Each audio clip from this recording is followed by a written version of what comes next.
You're still watching the Hallowed Chambers. If you're just joining us, my guest today is an honorable member of the House of Representatives. He is the lawmaker representing Ikwo Eza South, Federal Constituency of Ebonyi State. His name is Honorable Chinedu Ogah. It's good to have you on the program. Thank you. So recently we've seen your party engaging in activities of campaigns so far, and they have even started a conversation around the relevance of your party in the Southeast. How do you think this will translate to votes? The campaign of our dear party APC, you see our logo of our presidential candidate is called Renewal Hope Renewal. That is to tell you that the hope of Nigerians are renewed in new innovation, in new agenda. Yes, in Southeast, as you just mentioned, is a very good place. Southeast is going to surprise so many people of the number of votes that is going to come out there in support of presidential candidate of APC, Ahmed Bola Tinubu, and Senator Shettima. Why are you so confident? Yes, I'm confident because I myself is a member of APC, and in my constituency alone, I have 497 polling units, and that 497 polling unit is made up of almost about 300,000 votes. And then we don't have a governor. We only have Rocha Sokrocha in APC.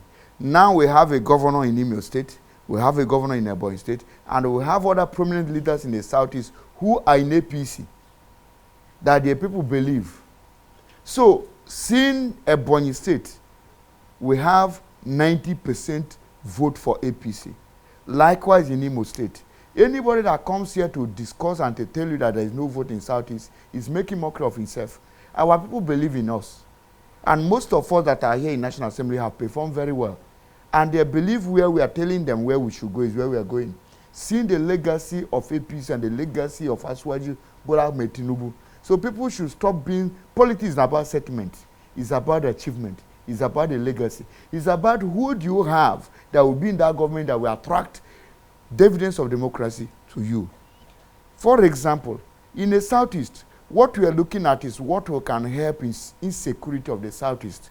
What can help to give a hope for the upcoming youth of the Southeast. What can help to bring an integration of the whole 5 states in the Southeast so that there will be a hug in the business entrepreneur the non-Southeast stand for.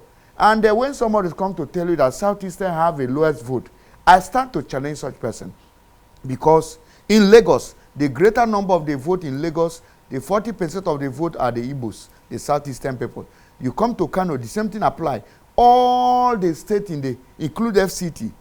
And that is why you find out that you have some House of Rep member then that won the election in Lagos, likewise in Kano, likewise in Abuja here. So, after major city like Lagos, the other people you can think of that have the greater vote are Igbos. Because if you combine all the vote of Igbos in different 36 states, you find out definitely that Igbos are the greater number in this country. And they're the only people that believe in Nigeria because they live everywhere. But are you not worried that some of these votes may be depleted by other presidential candidates, especially those from the Southeast extraction? The truth of it is that it's not only Southeast that you are seeing other presidential candidates. You see some presidential candidates from North, you see some presidential candidates from West, and the truth of it is that who are those presidential candidates? What are the manifestos? Who are those behind it? So we are not against anybody contesting. For example, my own position, there are almost about 7 people that are running for this position against my own. So, but it's not an issue. It is the issue of the electorate to decide who they want. And the Southeastern have already made up their mind who they want. That is Asiwaju, Bola, Ahmed Tinubu, and Senator Shettima. The rally that really they just rounded up in Ebonyi State can attest to you the voluntary mobilization of the people. Nobody give anybody 1 naira, but you see people come out to say, yes, this is who we want, because they're all Southerners. We want more development. We want constant electricity. Most of the time, elections are quite unpredictable, and this is because of the dynamic behavior of the voters. But tell us how you think the voters in Ebonyi State will vote in the presidential election. The voters are those villagers that in the rural areas. the voters are those farmers, the voters are those youth, and that is where most of us belong to. If you have watched for most of our artisans what we have done, they believe in us. We have told them this is where we are. You could imagine in 2019 that I won my election in the Southeast, the only APC candidate. I won my election. That is to tell you that the people are with me. And I've never in any day deceived them. I stand to tell them the truth. And that is why they always believe in me. As God may have it, the governor come to join us in APC. That is to show you that Ebonyi State is 100% of APC. And today, I want to tell you here, because I'm in camera, most of the senators and PDP are going to vote for APC. Most of the House of Rep in PDP in Southeast are going to vote out to work for APC. The truth of it is that so many of them have benefited from Asiwaju. So many of them have seen the artisans of Asiwaju. So many of them have seen the map, the roadmap on what Asiwaju is going to do when he became a president. For example, most of them that are here have worked closely with the wife of Asiwaju in Senate, seen how the woman is open and transparent. So many of them here that have worked with our speaker, who is Asiwaju's boy, have seen how they are transparent and open, especially Faleke. And you see that you have so many access you can reach to the presidency. But I want to ask you, who will you reach to Atiku? In other candidates you are thinking of, who will you reach through them? It's not about you having the contact of the person directly. But who do you know that knows the person that can help you to attract the dividends of democracy to the person? That is what we are looking at. Because people may say anything, but who do you think that will help you to stabilize, to do things that we need in this country that will give us focused? And that is the major thing. There are separatist agitation by some group in the southeast, and your candidate, Asiwaju Bola Ahmed Tinubu, has said if he is elected eventually, he is going to have dialogue with this group to ensure that, you know, these issues are resolved. But in this conversation that we're having, can you tell us what are these issues and how do you think this political dialogue can succeed? Definitely, that opinion he made mention of dialogue will really help. Because you will give a roundtable discussion, you will hear from the people what the problem is all along. And when you hear the problem, that is the time you can have a step to solve it. So making that opinion that is going to discuss with the people of the Southeast to know the problem and to dialogue it and to bring the solution, that is very good development. So in all these things, you have seen how people are happy because you are able to give them listening ear. So that is definitely, when people have to start to agitate, means they have found every means that they can be listening to. When they are not being listened to, that is why the person you find out. And most of all these things we are seeing is a bad leadership. When you decide to influence the leadership of your councillor, the leadership of your village chairman, the leadership of the local government chairman, the boss have no other thing than to agitate because they are not seeing the dividends of democracy. But when you're able to give them opinion, when you're able to give them the quality leadership, nobody will agitate. For example, the candidature of a Ebonyi State governorship candidate is a youth. And you see every youth is happy around him for him to win. So that is the thing you see. When you give the youth sense of belonging, there is no agitation. What everybody wants is one basic infrastructure and a stomach infrastructure. Because if everybody is able to feed 3 square meals, you will not see any agitation. Why are they agitating? The truth of it is that there is pure negligence. A pure negligence. For example, today in NNPC, none of a Southeastern person is the managing director. None of any person is executive director. In PPR, in so many other places. And we have people that are qualified. We have people that are intelligent. So in all these things now, we are looking at where our people will be given a due recognition of what they are. Because if you think of the most person that believe in Nigeria are the Southeastern, there is no any part of this country that you don't see an Igbo man live. So, and we are proud of developing those areas. An Igbo man will be in Kano, you will see him building his house there, live there with his family. An Igbo man will be in Lagos, you will see him develop that place, build a house there, and equally employ people in that place. So you see that we have that integration of developing where we are. So what we need is let our people be more accommodated in all the help of government. And most of our people who have climbed there, some of them are so wicked that they are unable to open door for others. That is it's the other way around. It's not about the government alone. We politicians need to do our own by making sure we attract social development and social amenity to the rural dwellers, because we are here on their mandate. If not the effort of those farmers Those people, most people call it out. If not, their vote would not be here. We hold them accountability to make sure we accommodate them in all what we do. And that is the problem. If the local government chairman, if the councillors, if the governors are accommodating those people what supposed to be, there will not be a problem. Include the president, everybody, include me. We'll take a short breather now. When we return, we'll discuss your future political ambition, especially on the 2023 ballot.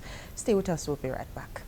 The National Assembly is a busy place. As the bastion of democracy, it is a place where bills are presented, motions debated, laws made, and the yearnings of the people are laid bare.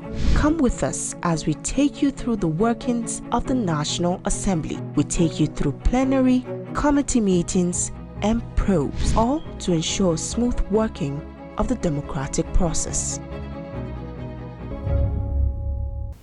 Glad to have you back. If you're just joining us, we have been speaking with the Honorable Member of the House of Representatives, Honorable Chinedu Ogah. Thank you for staying with us. So you are on the ballot for the 2023 general election, and this time the stakes are higher. What has changed in your campaign to ensure your victory in the coming polls? The truth of it is that, yes, definitely I'm in the ballot. It's the wish of the masses. If the masses don't want me, I would not be a ballot. It is a kind of, revoting that they want me because they have seen the legacy I've done.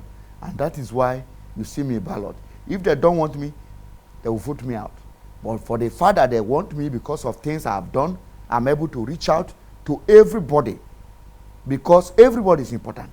Include presidents, have only one vote.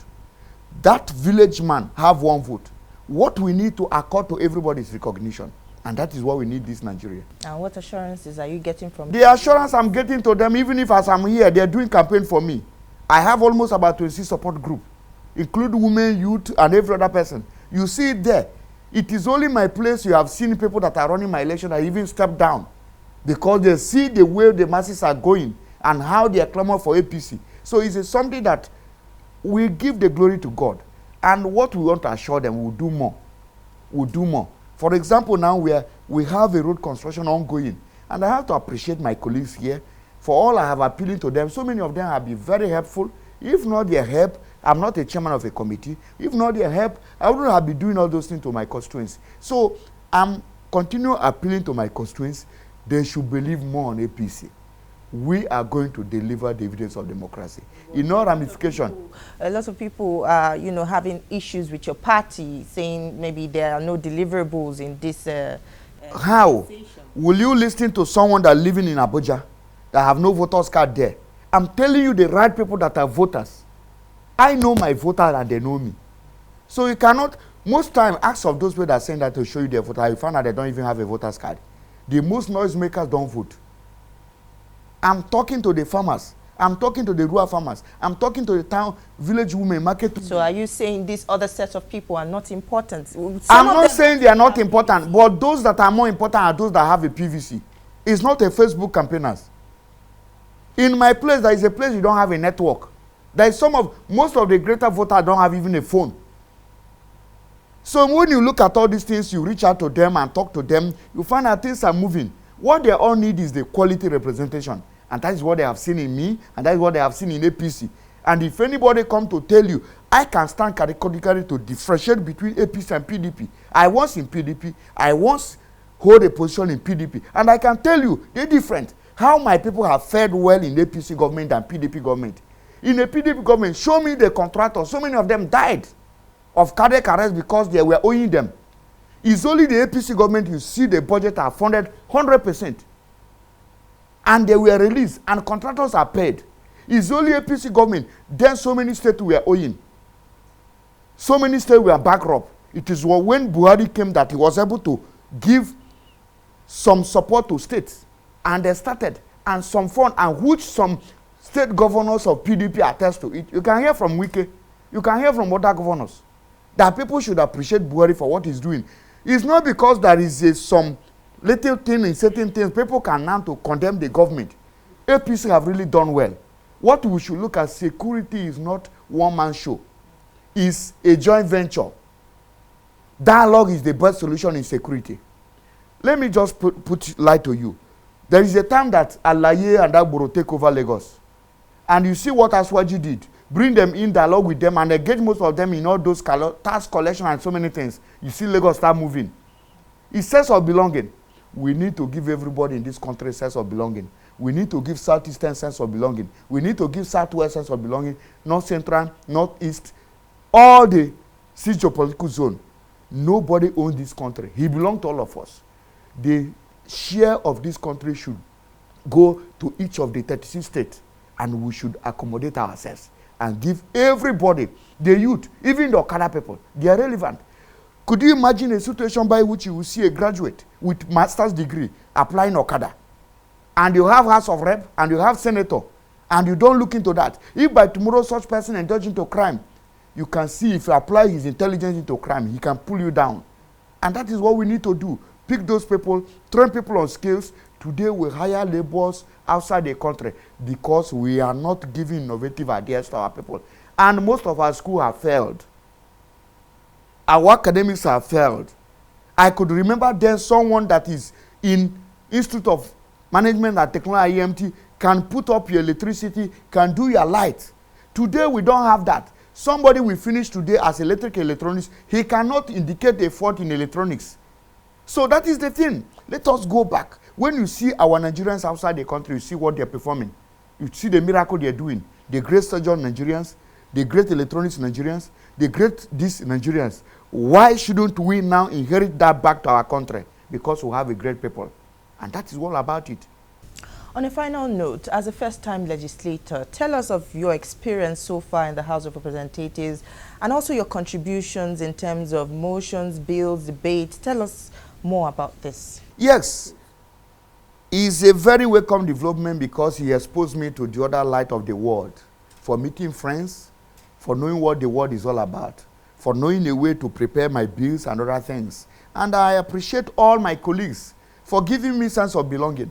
And at any moment I bring some motion at this, it's always been a welcome development by my colleagues. And they have given me a hope, seeing people from Southwest, Southeast, North Central, the whole 36 states, working together is a welcome development. Working with 360 members, and each of them have aides. It's a welcome development. I've done a lot of bills. I've done establishment bills. So many of them have passed first, second, and third reading, waiting for assent of Mr. President. I've done so many motions. I've done so many things.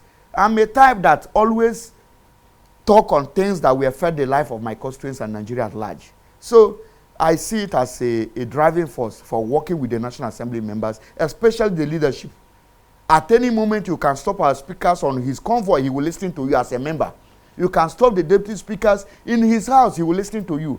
Seeing the team of the leadership, is he the chairman of appropriation? Seeing all our colleagues, I'm very glad to be in the Ninth Assembly because I've seen someone that are able to bring that innovation of John Tax, really research on it. This is a place where you don't talk of a party.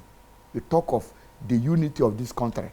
Rather, you're a PDP or APC or APUGA, any party, we work for the unity of this country. And I commend the leadership of National Assembly for that.